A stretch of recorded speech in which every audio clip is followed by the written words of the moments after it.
Minasan konbanwa. Junya Tomoshimasu Hiroshika Negaishimasu. Topic for today is particle de. Paano gamitin si particle de? Yun na. Okay, so si particle de ay ginagamit to show where an action happens. Kung saan nangyayari, may nangyari. Where does the action take place?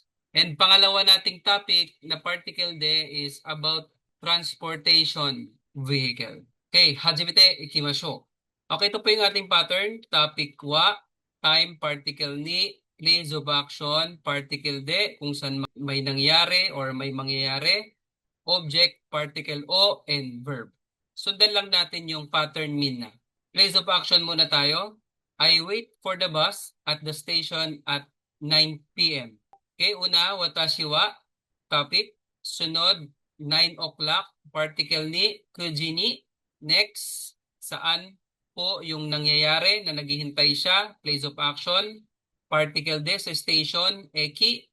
Then next, yung ating object, yung ating hinihintay, basu o. Then next, yung verb na to wait is machimasu.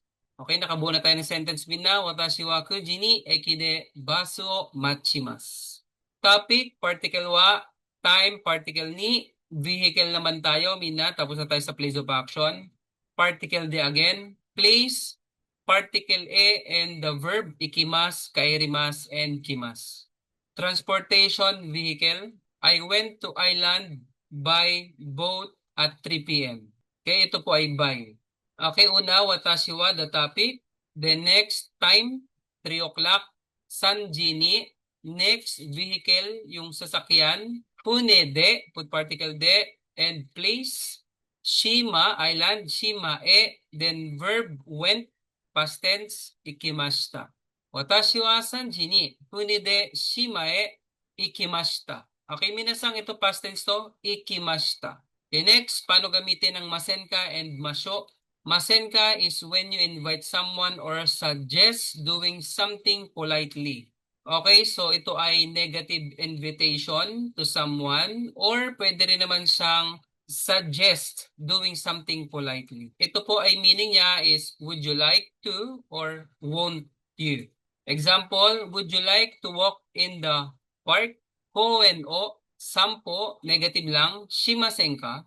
Okay, so dito mina, ini-invite mo siya or sinasuggest mo sa kanya na kung gusto niya maglakad-lakad sa park na hindi ka kasama.